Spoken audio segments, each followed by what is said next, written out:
नमस्कार, मैं हेमंत प्रजापति आज आपको ऑर्गेनिक केमिस्ट्री क्लास 12th की फिनॉल लेसन पढ़ाता हूँ।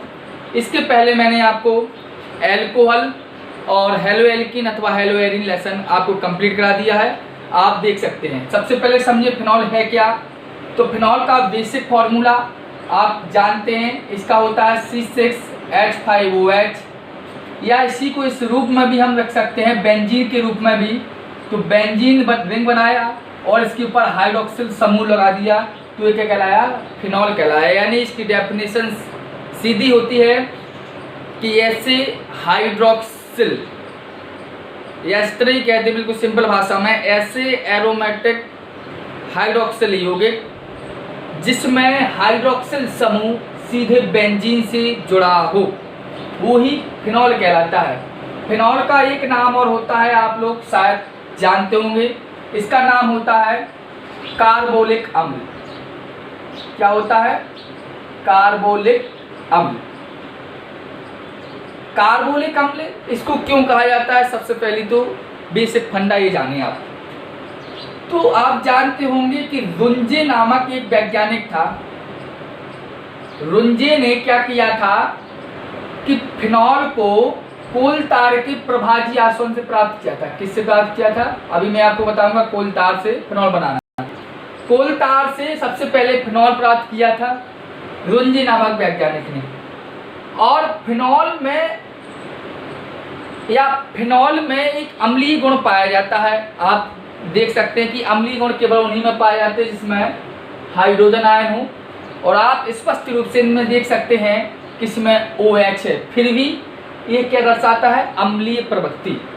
और अम्लीय प्रवृत्ति होने के कारण ही इसको कार्बोलिक अम्ल कहा गया है। यानी फिनॉल में अम्लीय गुण होता है, इसलिए इसका दूसरा नाम कार्बोलिक अम्ल रखा है। मैं आपको एक वीडियो में बताऊंगा कि फिनॉल की अम्लीय प्रवृत्ति क्यों दर्शाई जाती है, बहुत ही बोर्ड एग्जाम में बहुत आता है, तो ध्यान दें यहाँ पर। तो कुछ बेसिक फॉर्मूला आप और ध्यान दें, जैसे कि मैं आपको स्पष्ट रूप से बता दूं, जो आपकी जो बेंजीन है, बेंजीन के ऊपर हाइड्रोक्सिल समूह लगा हो तो ये आपका क्या कहलाता है, फिनॉल कहलाता है। क्लियर बात? ठीक है, फिनॉल कहलाता है। लेकिन फिनॉल के साथ ही ये आपका फिनॉल है, फिनॉल के साथ यदि इस पोजीशन पर मैथिल समूह लगा हो तो इसको बोला जाता है क्रिसॉल। क्या बोला जाता है? क्रिसॉल। लेकिन एक फंडा और जाने आप, जैसे कि ये बेंजीन है आपकी, वैसे कि मैंने आने वाली जो वीडियो निकल गई एल्कोहल वगैरह, उसमें मैंने आपको बताया भी था मेरे समझ से कि जो बेंजीन है, बेंजीन की इस पोजीशन को बोलते हैं ऑर्थो, और बीच वाले पोजीशन को बोलते हैं मेटा, और लास्ट पोजीशन को बोलते हैं पैरा। ऑर्थो पोजीशन को रिप्रेजेंट करते हैं हम O से, मेटा पोजीशन को हम रिप्रेजेंट करते हैं स्मॉल m से, और पैरा पोजीशन को रिप्रेजेंट करते हैं हम P से। आप देख सकते हैं सबसे नीचे यानी पैर के साइड जो पोजीशन होती है उसको पैरा पोजीशन बोलते हैं। जो बीच में होती है यानी ऑर्थो पैरा के मिडिल साइड में हो वो मेटा पोजीशन यानी मध्य वाली, और सबसे ऊपर यानी ऑर्थो। तो आप ध्यान दें, तो मैंने यहाँ पर CH3 ग्रुप लगाया, कहाँ लगाया? ऑर्थो पोजीशन पर, इसलिए इसको बोला जाता है ऑर्थो क्रिसॉल। यदि इसी फिनॉल में हम, ये OH है, इसी फिनॉल में इसको यहाँ पर लगा दें हम तो ये मेटा क्रिसॉल कहलाएगा। और इसी प्रकार यदि फिनॉल में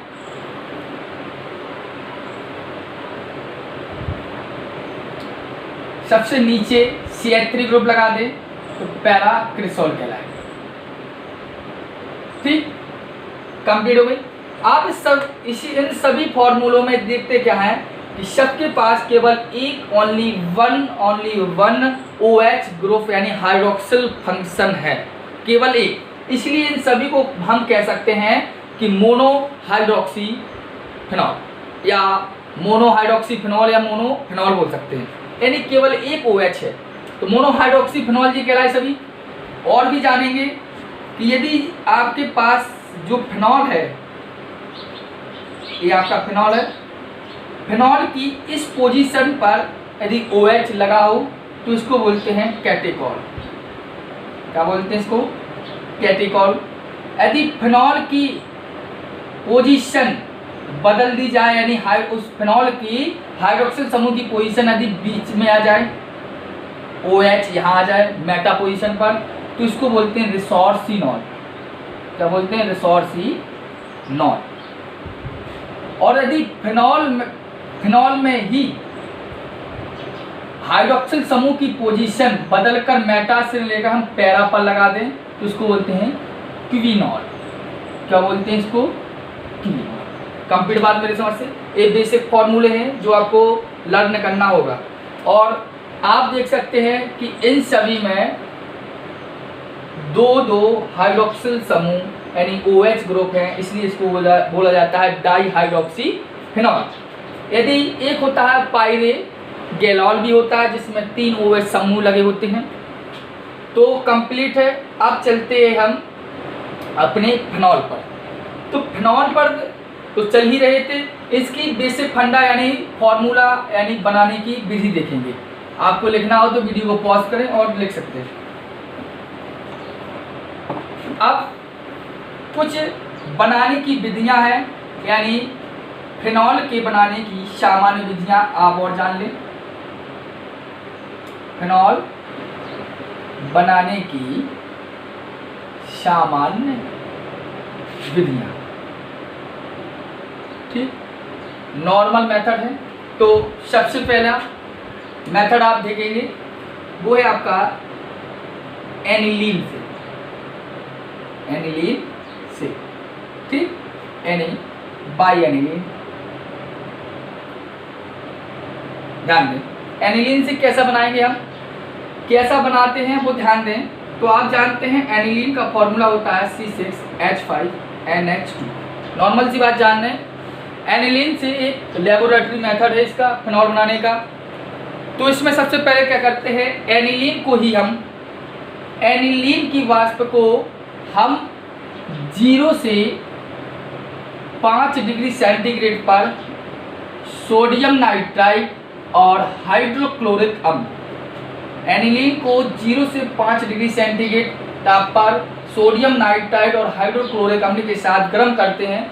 तो सबसे पहले आप ध्यान देंगे बेंजीन डाइएजोनियम क्लोराइड हमें प्राप्त होता है। क्या प्राप्त होता है? ये आपकी एनिलीन है, ये क्या है आपकी बेंजीन डाइएजोनियम क्लोराइड, ठीक, benzene diazonium chloride. Benzene diazonium chloride में हम क्या करते हैं, इसमें हम इसको हम उबालते हैं या कह सकते हैं कि जल अपघटित कराते हैं। तो जल का फॉर्मूला आप जानते हैं होता है H2O। हम समझाने के लिए इसको क्या लिख सकते हैं, HOH। तो आप ध्यान दें इस H को और इसकी Cl को निकाल सकते हैं हाइड्रोक्लोरिक अम्ल, और बचा नाइट्रोजन तो N2, और प्लस में क्या है C6H5 और OH जोड़ सकते हैं यानी C6H5OH। ये क्या बन गया आपका फिनॉल। कंप्लीट बात। यानी इसको अगर लिखना हो तो लिख के सकते हैं कि जब एनिलीन की वाष्प को सोडियम नाइट्राइड तथा हाइड्रोक्लोरिक अम्ल के मिश्रण को 0 से 5 डिग्री सेंटीग्रेड पर गर्म करते हैं तो बेंजीन डाइएजोनियम क्लोराइड बनता है, जिसे उबालने पर या जिसे जल अपघटित करने पर फिनॉल प्राप्त होता है। कंप्लीट हो गया एनिलीन से। सेकंड बात, 2 मेथड आपके बहुत ही ज़्यादा इंपॉर्टेंट है बोर्ड एग्जाम की दृष्टि से, उसको ध्यान दें। इसका फॉर्मूला मैं यहाँ लिख सकता हूँ C6H5OH, या क्या था आपका बेंजीन लिख में बोलिए OH, ये आपका क्या है फिनॉल। कंप्लीट बात ध्यान दें। इसको बनाने के लिए सबसे अच्छा मेथड जो इम्पोर्टेंट है बोर्ड एग्जाम की दृष्टि से इम्पोर्टेंट है वो होता है डाउ प्रक्रम। क्या है आपका डाउ प्रक्रम, डाउस मेथड। ध्यान दें डाउ प्रक्रम में होता क्या है, इसमें हम क्या करते हैं जो अपने पास जो आपकी क्लोरोबेंजीन होती है यानी C6H5Cl, क्या है क्लोरोबेंजीन, हम क्लोरोबेंजीन की वाष्प को या ऐसा कह सकते हैं क्लोरोबेंजीन को क्यूप्रिक क्लोराइड CuCl2 की उपस्थिति में, यानी क्यूप्रिक क्लोराइड उत्प्रेरक की उपस्थिति में 300 डिग्री सेंटीग्रेड ताप और 200 वायुमंडलीय दाब। क्लोरोबेंजीन को क्यूप्रिक क्लोराइड की उत्प्रेरक की उपस्थिति में 300 डिग्री सेंटीग्रेड ताप और 200 वायुमंडलीय दाब पर क्या करते हैं, NaOH यानी सोडियम हाइड्रोक्साइड के विलयन में डालते हैं। ठीक, तो आप जान सकते हैं Na और Cl अलग हो जाएगा, Na सोडियम क्लोराइड, C6H5 और हाइड्रोक्सिल समूह योग कर लेकर बनाएगा फिनॉल C6H5OH। क्या बन चुका है आपका फिनॉल, कंप्लीट। इससे हो जाता है डाउ प्रक्रम। इसके सब साथ साथ एक इंपॉर्टेंट पॉइंट और है डाउ प्रक्रम के, रसिक प्रक्रम। रसिक प्रक्रम, रसिक प्रक्रम ध्यान दें आप, इसको रसिक मेथड बोलते हैं, ध्यान दें। रसिक मेथड या रसिक प्रक्रम में होता क्या है, यानी मेथड यानी प्रोसेस बोल सकते हैं इसको, प्रोसेस ज़्यादा सीख होगा, ध्यान दें। रसिक प्रक्रम में क्या होता है, इसमें जो आपकी बेंजीन होती है, बेंजीन बदल, बेंजीन रिंग बोल सकते हैं इसको, बेंजीन को हाइड्रोक्लोरिक अम्ल यानी HCl और वायु के मिश्रण के साथ बेंजीन को हाइड्रोक्लोरिक अम्ल और ऑक्सीजन की मिश्रण के साथ, यानी इसके और इसके मिश्रण के साथ बेंजीन को यदि हम डालते हैं, लेकिन किसके साथ, उत्प्रेरक वही होता है जो डाउ प्रक्रम में होता है। तापमान 200 से 300 डिग्री सेंटीग्रेड यहाँ पर लेते हैं, तो क्या होता है, बेंजीन इसके मिश्रण से क्रिया कर क्लोरोबेंजीन बनाता है। ध्यान दें, क्या बनाता है, क्लोरोबेंजीन। यहाँ पर हाफ O2 लगाएंगे तो एक जब Cl परमाणु इस पर जुड़ा है आपका, तो यहाँ से एक हाइड्रोजन निकला, से एक हाइड्रोजन को H2 और एक ऑक्सीजन परमाणु आपका ये, तो H2O। अब जो हमारे पास क्लोरोबेंजीन बना है जी, इस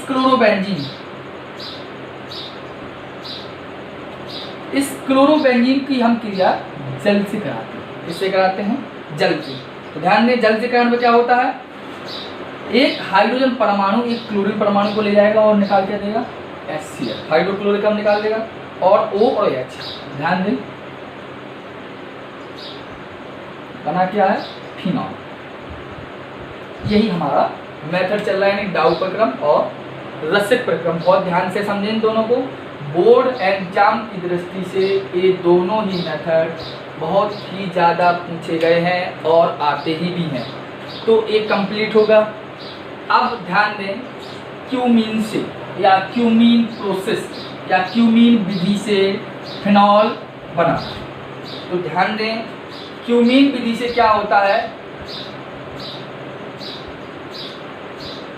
क्यूमीन से कैसे बनाएंगे, तो सर्वप्रथम बेंजीन लेते हैं हम। क्या करते हैं हम, बेंजीन, या बेंजीन होगा, रिंग के फॉर्म में लिया हमने, बेंजीन ही लेना, फिनॉल बनाना है, बेंजीन लिया। तो ध्यान दें, बेंजीन की क्रिया हम प्रोपीन से कराते हैं। किससे कराते हैं, समझना इसको, CH2 मैथ एट प्रो को डबल वन इन, तो प्रोपीन क्या है सर, प्रोपीन। बेंजीन प्रोपीन से योग करता है, तो जो CH वाला कंपाउंड होता है वो यहाँ जुड़ता है, तो इससे निकला जो हाइड्रोजन होगा वो इसके साथ जुड़ जाएगा, जहाँ पर हाइड्रोजन परमाणु होगा अलग। तो ध्यान दें क्या बनेगा, देखो इसके लिए CH, देखो लगा दिया हमने, और ये आपका क्या है CH3 और सिंगल बॉन्ड CH3 कंप्लीट।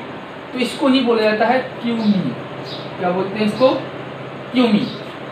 अब क्यूमीन प्राप्त हो चुकी है, हमें है नहीं, हम सबसे पहले क्या करते हैं, बेंजीन की क्रिया प्रोपीन से कराते हैं, तो हमें बनता क्या है, क्यूमीन प्राप्त होता है। इस क्यूमीन पर क्या करते हैं, धातु उत्प्रेरक लेते हैं, कोई भी धातु लेंगे वो उत्प्रेरक के रूप में कार्य करेगा, यानी मेटल कैटालिस्ट हो जाएगा वो, और उसकी क्रिया इसमें हम यहाँ क्या करते हैं, ऑक्सीजन से क्रिया कराते हैं, तो एक पेरोक्साइड यौगिक बन जाता है। तो ध्यान दें किस तरीके का, ये हमारा क्यूमीन लिया, वैसे ही प्रोफेसर में कार्बन ये आपका CH3 और OH यहाँ लगाया, और जी CH3 इसकी, क्योंकि COH था, और यहाँ पर क्या है आपका डबल बॉन्ड है, 1 2 3 4 5 कंप्लीट बार एक एक आया, एक प्रकार का पेरोक्साइड बना। अब ध्यान दें, इस पेरोक्साइड को हम क्या करते हैं, गर्म कराते हैं। तो ध्यान दें, इतना जो फंडा है CH3 और इतना CH3CO CH3 एसीटोन के फॉर्म में बिल्कुल अलग हो जाएगा। वजह क्या है, ये कंपाउंड इस पर अलग बनेगा अपना क्या, फिनॉल।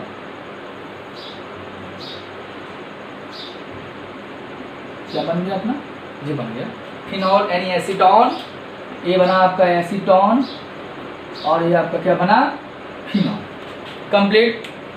यानी बेंजीन की सबसे प्रथम क्रिया प्रोपीन से, और प्रोपीन क्रिया करेगा जो CH वाला यहाँ जुड़ जाएगा, तो बनाएगा क्यूमीन।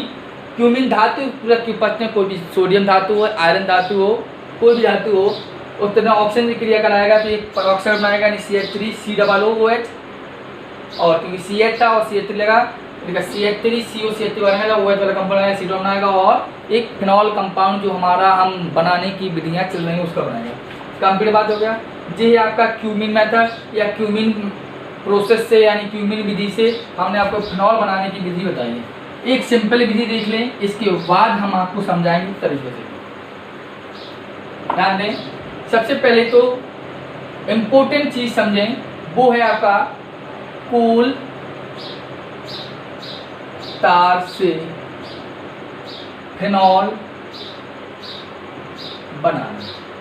ये बहुत ही ज़्यादा इम्पोर्टेंट है, सबसे ज़्यादा है, यानी कोल तार से हमें बनाना। जबकि अभी हमें थोड़ी सब शुरुआत में सबसे पहले ये बताया कि रुंजी नामक वैज्ञानिक ने ही कोल तार से फिनॉल बनाया था और फिनॉल बनाने की विधि। तो कोल तार क्या होता है, तो ध्यान दें, कोल तार का सर्वप्रथम हुआ क्या है, प्रभाजी आसवन। क्या होगा, प्रभाजी आसवन। इसके पहले जो अल्कोहल लेसन पढ़ाया है मैंने, उसको वहाँ पर मैथिल अल्कोहल का प्रभाजी आसवन आपको सिखाया भी है, समझाया। वहाँ पर आपको समझ में आएगा प्रभाजी आसवन होता क्या है। ठीक, तो कोल तार का सबसे प्रथम प्रभाजी आसवन किया तो क्या होगा, उसमें क्या क्या प्राप्त हुआ, ध्यान दें। सबसे पहले इसमें प्राप्त हुआ भारी तेल। ठीक, भारी तेल के साथ साथ प्राप्त हुआ मध्य तेल। यानी इसके पार्ट बता रहा हूं मैं, कोल तार में क्या क्या होता है। कोल मध्य तेल के बाद हल्का तेल, इसके बाद पाया क्या गया, तार प्लास्टिक नुमा, और लास्ट है आपका गैस। यानी कोल तार का जब प्रभाजी आसवन हुआ तो भारी तेल, मध्य तेल, हल्का तेल, तार और गैस प्राप्त हुई। जिसमें मध्य तेल में पाया क्या क्या गया, फिनॉल पाया गया। यानी मिक्सचर है, हमें शुद्ध रूप में बात करना। फिनॉल पाया गया, नेपथलीन पाई गई और अशुद्धियां भी पाई गई। ध्यान देना, बहुत ही अच्छा मेथड है, आपको लर्न करने की आवश्यकता पड़ेगी। यदि बस एक बार ध्यान से कंसंट्रेट हो गया आप यहाँ पर समझ लें बस। तो मध्य तेल में फिनॉल, नेपथलीन, अशुद्धियां पाई गई। तो सबसे पहले क्या होगा कि फिनॉल यानी मध्य तेल को क्या किया गया, सबसे पहले ठंडा किया गया, कोल्ड, बिल्कुल ठंडा करने पर क्या, यानी इसको ठंडा किया।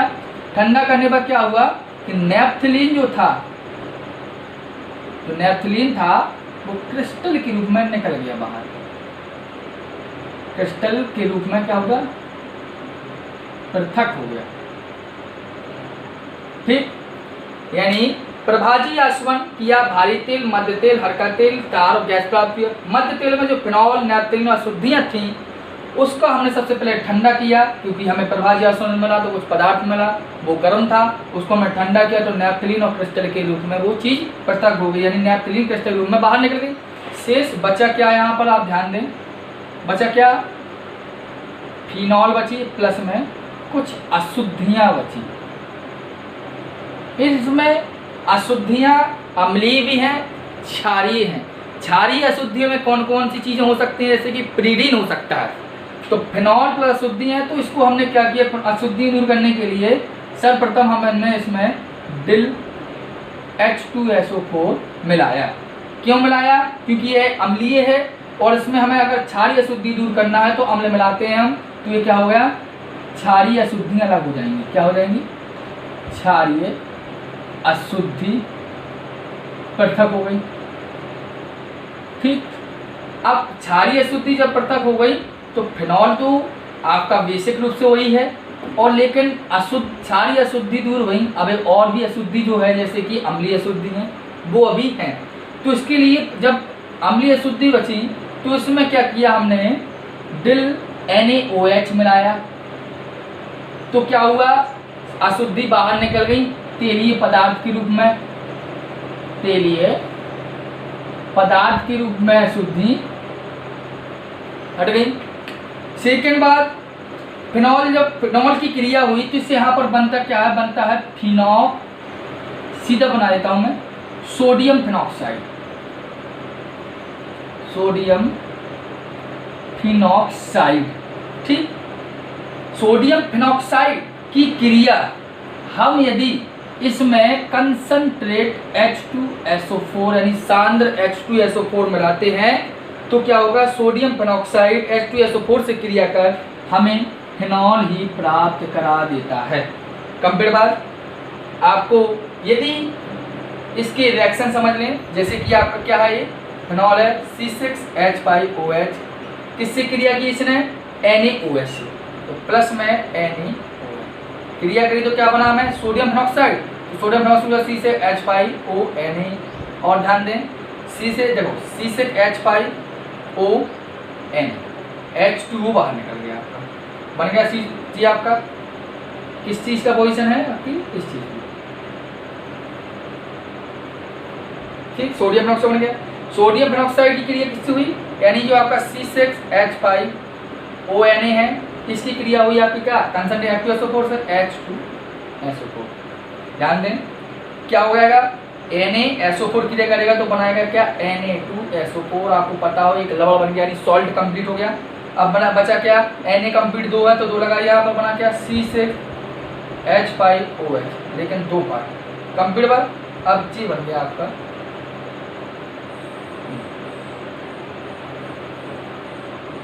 ठीक, सही से लिख दूं जिससे आपको उतारने दिक्कत न पड़े। तो मेरे समझ कंप्लीट हो गया होगा कोल तार से फिनॉल बनाना। सर्वप्रथम क्या हुआ, कोल तार का प्रभाजी आसवन किया, भारी तेल, मध्य तेल, हल्का तेल, टार गैस प्राप्त हुआ। मध्य तेल में आपका फिनॉल, फिनोप्थिलीन और अशुद्धियाँ थी। फिनॉल यानी अशुद्धियों को हमने ठंडा किया तो नेफ्थलीन क्रिस्टल रूम पर तक हुआ। बचा क्या, फिनॉल प्लस अशुद्धि, इसमें हमने डिल H2SO4 डाला तो क्षारीय अशुद्धि पृथक हो चुकी। इसके बाद बचा का फिनॉल प्लस अशुद्धि फिर भी बची अभी, तो इसका NaOH से क्रिया कराई, तेलीय पदार्थ अलग हो गया और सोडियम फिनॉक्साइड प्राप्त हो गया। तो इसका कंप्लीट रिएक्शन हमने यहाँ दे दिया। अब इसमें कंसंट्रेट H2 डाला तो बना गया फिनॉल, इसका कंप्लीट रिएक्शन यहाँ पर है। ठीक, इसके बाद एक कोल तार के प्रभाजी आसवन द्वारा हमारा कंप्लीट हुआ फिनॉल बनना।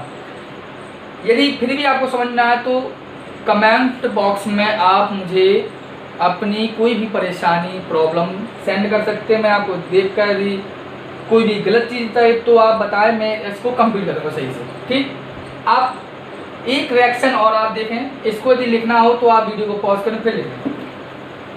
एक रिएक्शन और देख लें,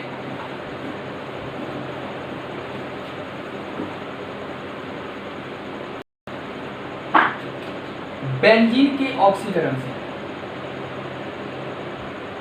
बेंजीन के ऑक्सीकरण, बेंजीन ऑक्सीडेशन ऑफ बेंजीन। तो बेंजीन आपकी ये है, ठीक, रिंग के रूम में, प्लस में ऑक्सीजन परमाणु। देखो इसकी क्या होता है, B2O5 यानी बेनेडियम पेंटाऑक्साइड की उपस्थिति में 800 डिग्री सेंटीग्रेड ताप पर हम यदि ऑक्सीजन से क्रिया कराएं, यानी जिसे बोलते हैं ऑक्सीकरण, नवजात ऑक्सीजन, तो क्या होगा, जब ये यहाँ पर जुड़ेगा तो इसके पास लगा ऑक्सीजन परमाणु इस पर लग जाएगा, वो हाइड्रोजन परमाणु इसके साथ आ जाएगा, यानी इस तरीके का OH, तो बन गया फिनॉल। एक चीज और देख लें, फिनॉल के भौतिक गुण, फिनॉल के भौतिक गुण यानी फिजिकल प्रॉपर्टी ऑफ फिनॉल। देखें फिजिकल प्रॉपर्टीज क्या है इसकी, तो आप जानते हैं पहला तो क्या होता है, यह रंगहीन होता है, साथ साथ में इसमें विशिष्ट गंध पाई जाती है। क्यों पाई जाती है आपको पहले बता चुका हूँ कि फिनॉल एक एरोमेटिक यौगिक है और सभी एरोमेटिक यौगिक में एक विशिष्ट प्रकार की क्या होती है, गंध पाई जाती है। सेकंड बात है जान लें, यह जल में क्या होता है, जल में अल्प विलेय होता है सर, क्या होता है, अल्प विलेय, और ईथर और अल्कोहल में यह पूर्ण विलेय माना जाता है। थर्ड बात, त्वचा पर क्या कर देता है, फफोले डाल देता है, त्वचा पर फफोले डाल देता है, त्वचा पर क्या करता है, फफोले डाल देता है। क्यों, अर्थात इसका तात्पर्य हुआ कि फिनॉल एक विषैला होता है। फोर्थ बात करूं मैं इसकी फिजिकल प्रॉपर्टीज की, तो आप जानते होंगे कि फिनॉल को वायु में खुला छोड़ने पर एक गुलाबी रंग का रंग प्रदान करता है। ठीक, तो ये हुई फिनॉल बनाने की विधियाँ, बेसिक फॉर्मूले और फिजिकल प्रॉपर्टीज, जिसमें से डाउ प्रक्रम, रसिक प्रक्रम और कोलतार के प्रभाजी आसवन से ये बहुत ही बोर्ड एग्जाम की दृष्टि से इम्पोर्टेंट है। तो कृपया कर इनको बहुत ही तरीके से समझ लें, एक बार 2 दिन वीडियो देख लें। इसके बाद अब इस अगली वीडियो यानी केमिकल प्रॉपर्टीज ऑफ फिनॉल आपको कल बनाई जाएंगी, और कुछ ही प्रॉब्लम हो तो मुझे बताएं। नमस्ते।